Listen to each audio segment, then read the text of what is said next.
ആദ്യം നമുക്ക് സുനിഷ അയ്യല്ലൂരിലേക്കൊന്ന് പോകണം. സുനിഷ കാത്തു നിൽക്കുന്നുണ്ട് തിരുവനന്തപുരത്ത്. സാമൂഹ്യ സുരക്ഷാ പെൻഷൻ കൈപ്പറ്റുന്നതിൽ സർക്കാർ ജീവനക്കാർ.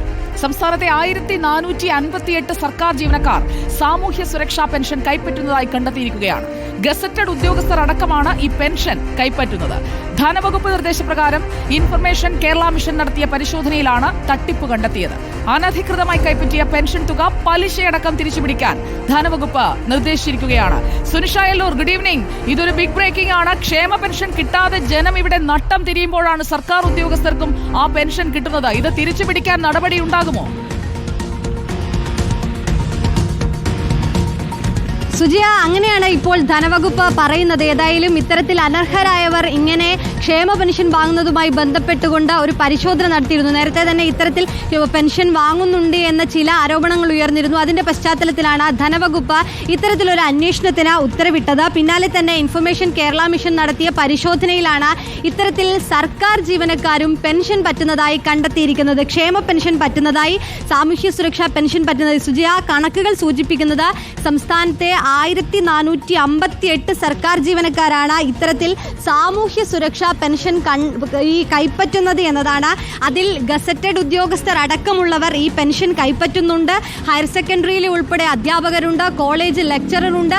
അങ്ങനെ നിരവധി പേരാണ് ഇത്തരത്തിൽ സാമൂഹ്യ സുരക്ഷാ പെൻഷൻ കൈപ്പറ്റുന്നത് എന്ന് കണ്ടെത്തിയിരിക്കുന്നത്. ഏതായാലും അനധികൃതമായി കൈപ്പറ്റിയ പെൻഷൻ തുക അത് പലിശയടക്കം തിരിച്ചുപിടിക്കാനാണ് ധനവകുപ്പ് നിലവിൽ നിർദ്ദേശം നൽകിയിരിക്കുന്നത്. ഒപ്പം തന്നെ ഇത്തരത്തിൽ കുറ്റക്കാർക്കെതിരെ കർശനമായ അച്ചടക്ക നടപടി ഉണ്ടാകുമെന്നും ധനവകുപ്പ് അറിയിക്കുകയും ചെയ്തിട്ടുണ്ട്. സുജിയ, കണക്ക് സഹിതമാണ് നിലവിൽ ഇത്തരത്തിൽ ധനവകുപ്പിന്റെ ഈ ലിസ്റ്റ് വന്നിരിക്കുന്നത് എന്നതാണ്. അതിൽ പ്രധാനമായും പറയുന്നത് 2 അസിസ്റ്റന്റ് പ്രൊഫസർമാരിൽ ഒരാൾ തിരുവനന്തപുരം ജില്ലയിലെ സർക്കാർ കോളേജിൽ ജോലി ചെയ്യുന്ന ഒരാളാണ്. ഒരാൾ പാലക്കാട് ജില്ലയിലെ സർക്കാർ കോളേജിൽ ജോലി ചെയ്യുന്നവരാണ്. ഇനി ഹയർ സെക്കൻഡറി അധ്യാപകരായ 3 പേരാണ് ഇതുപോലെ സാമൂഹ്യ സുരക്ഷാ പെൻഷൻ വാങ്ങുന്നത്. ഇനി മറ്റൊരു പ്രധാനപ്പെട്ട കാര്യം, ആരോഗ്യ വകുപ്പിലാണ് ഏറ്റവും കൂടുതൽ പേർ ക്ഷേമ പെൻഷൻ വാങ്ങുന്നത് എന്നതാണ്. കണക്കുകൾ വെച്ച് നോക്കുകയാണെങ്കിൽ 373 പേരാണ് ആരോഗ്യ വകുപ്പിൽ മാത്രം ഈ സാമൂഹ്യ സുരക്ഷാ പെൻഷൻ വാങ്ങുന്നത് എന്ന് കണ്ടെത്തിയിട്ടുണ്ട്. ഇനി പൊതുവിദ്യാഭ്യാസ വകുപ്പിനാണ് 2ാം സ്ഥാനം നൽകിയിരിക്കുന്നത്. ഈ 224ഓളം പേരാണ് ഈ പൊതുവിദ്യാഭ്യാസ വകുപ്പിൽ നിന്നും മാത്രം ഇത്തരത്തിൽ അനർഹമായി പെൻഷൻ പറ്റുന്നത് എന്നതാണ് കണ്ടെത്തിയിരിക്കുന്നത്. ഇനിയും ഇതേ രീതിയിൽ കണക്കുകളുണ്ട് സുജിയ. മെഡിക്കൽ എഡ്യൂക്കേഷൻ വകുപ്പിൽ നോക്കുകയാണെങ്കിൽ 124 പേരുണ്ട്. ആയുർവേദ വകുപ്പിൽ നോക്കുകയാണെങ്കിൽ 114 പേരുണ്ട്. മൃഗസംരക്ഷണ വകുപ്പാണെങ്കിൽ 74ഓളം പേർ ഇത്തരത്തിൽ പെൻഷൻ തുക പറ്റുന്നുണ്ട്. പൊതുമരാമത്ത് വകുപ്പിലാണെങ്കിൽ 47 പേർ പറ്റുന്നുണ്ട്. ക്ഷേമ പെൻഷൻ വാങ്ങുന്ന സർക്കാർ ജീവനക്കാരുടെ എണ്ണമാണ് ഇതുപോലെ ഓരോ വകുപ്പുകളിലുമായി കൂടിക്കൊണ്ടിരിക്കുന്നത് എന്നതാണ്. ഏതായാലും നിലവിൽ എല്ലാ തലങ്ങളിലും ഇതേ രീതിയിൽ പരിശോധന തുടരുമെന്നതാണ് ധനവകുപ്പ് അറിയിച്ചിരിക്കുന്നത്. ഒപ്പം തന്നെ ഇത്തരത്തിൽ പെൻഷൻ കൈപ്പറ്റിയവരിൽ നിന്നും പലിശ സഹിതം തുക വാങ്ങുന്നതിനൊപ്പം തന്നെ കർശനമായ നടപടി സ്വീകരിക്കുമെന്നതാണ് ധനവകുപ്പ് നിലവിൽ അറിയിച്ചിരിക്കുന്നത്. അതിനുള്ള ഉത്തരവ് ധനവകുപ്പ് മന്ത്രി നൽകിയിട്ടുമുണ്ട്. സുജയ, ഇവരൊക്കെ ഈ പട്ടികയിൽ കയറിപ്പറ്റിയത് എങ്ങനെയാണ്? ആരാണ് ഇവരെ ഈ പട്ടികയിൽ ഉൾപ്പെടുത്തിയത്? 1-2 വകുപ്പുകളല്ല, ആ വകുപ്പുകളുടെ മന്ത്രിമാരടക്കം ഉത്തരം പറയേണ്ട സാഹചര്യമല്ലേ ഉണ്ടാവുക. കാരണം സാധാരണക്കാരന് പെൻഷൻ കിട്ടാതെ വഴിമുട്ടി നിൽക്കുന്ന നിത്യനിദാന ചെലവുകൾക്കായി ഗതികെട്ടിരിക്കുന്ന പാവങ്ങൾക്ക് കൊടുക്കാത്ത കാശാണ് ഈ കൈയിട്ട് വാരുന്നത്. അതിൽ പിടിവീഴണ്ടേ? അതിന് വഴിയൊരുക്കിയവരിലേക്കും ആ അന്വേഷണം നീളണ്ടേ സുനിഷ?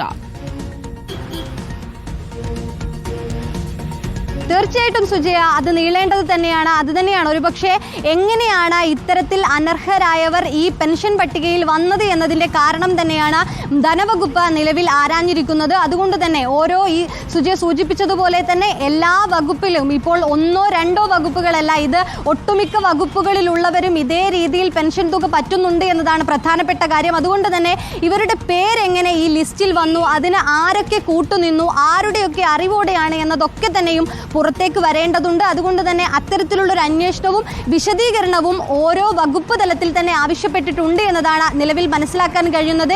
ഏതായാലും അത് ലഭിക്കുന്ന രീതിയിലായിരിക്കും ഓരോരുത്തരുടെ പേര് വിവരങ്ങൾ സഹിതം ഏതായാലും ധനവകുപ്പിന്റെ കയ്യിൽ പട്ടികയായി തന്നെ ഉണ്ട് എന്നതാണ്.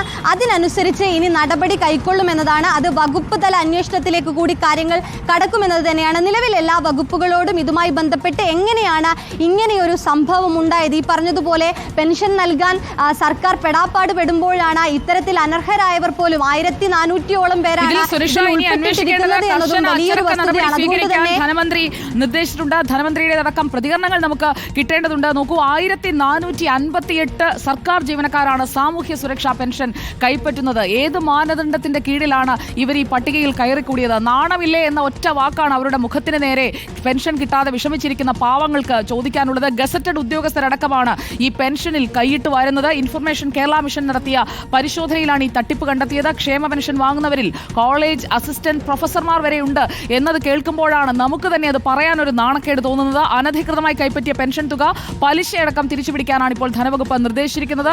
ഈ കുറ്റക്കാരായ ആളുകൾക്കെതിരെ കർശനമായ അച്ചടക്ക നടപടി മാത്രം പോരാ, നിയമ നടപടി സ്വീകരിക്കണം. ഒരു ക്രൈമല്ലേ അവർ കമ്മിറ്റ് ചെയ്തിരിക്കുന്നത്. ആ രീതിയിൽ അന്വേഷണം പോകുമോ എന്നറിയാനാണ് നമ്മൾ കാത്തിരിക്കുന്നത്. വെറുമൊരു അച്ചടക്ക നടപടിയിൽ, വകുപ്പ് തല നടപടിയിൽ കാര്യങ്ങൾ ഒതുക്കി തീർക്കുമോ സുനിഷ ഒടുവിൽ? സുജയ, അതുകൂടി പരിശോധിക്കേണ്ടതുണ്ട് എന്നതാണ്. ഒരുപക്ഷെ ഇപ്പോൾ ഈ പറഞ്ഞതുപോലെ പലിശ സഹിതം പണം തിരിച്ചുപിടിക്കുമെന്നും അച്ചടക്ക നടപടി ഉണ്ടാകുമെന്നും പറയുമ്പോഴും ഇത് ആവർത്തിക്കാതിരിക്കാൻ ഏതൊക്കെ രീതിയിലുള്ള നടപടികളിലേക്ക് കടക്കുന്നു എന്നതുകൂടി പരിശോധിക്കേണ്ടതുണ്ട് എന്നതാണ്. തീർച്ചയായിട്ടും അതിന് ധനവകുപ്പ് മന്ത്രിയുടെ അടക്കം പ്രതികരണം തേടേണ്ടതുണ്ട്.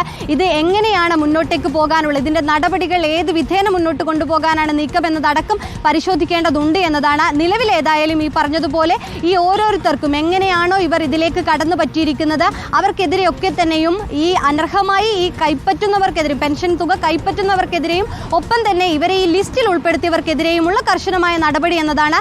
നിലവിൽ ആ നടപടിയുമായി മുന്നോട്ട് പോകും. അതിനുശേഷമായിരിക്കും തുടർ നടപടികൾ ആലോചിക്കുക എന്നതാണ് നിലവിൽ മനസ്സിലാകുന്നത്. സുജയ്, ഏതായാലും ധനമന്ത്രിയുടെ അടക്കം പ്രതികരണം നമ്മൾ തേടാൻ ശ്രമിക്കുന്നുമുണ്ട്. ശരി, നമുക്ക് ആ ഗസറ്റഡ് തട്ടിപ്പിലെ അതിന്റെ കാണാപ്പുറങ്ങളിലേക്ക് എത്തണം. പ്രതികരണങ്ങൾ നമുക്ക് തേടേണ്ടതാണ്. ഈ വിഷയത്തിൽ നിയമമന്ത്രിയും മുഖ്യമന്ത്രി വരെ പ്രതികരിക്കേണ്ട കാര്യമാണ്. ഒന്നോ രണ്ടോ അല്ല, 1458 സർക്കാർ ഉദ്യോഗസ്ഥരൊക്കെ എങ്ങനെയാണ് ഈ പെൻഷനിൽ കൈയിട്ട് വരുന്നത്? അവർക്ക് നാണമില്ലെങ്കിലും ഇതൊക്കെ കണ്ടിട്ടും കണ്ടില്ല എന്ന് നടിച്ചിരിക്കുന്ന ആളുകളുണ്ടോ കൂട്ടത്തിൽ എന്നതുകൂടി അറിയണമല്ലോ.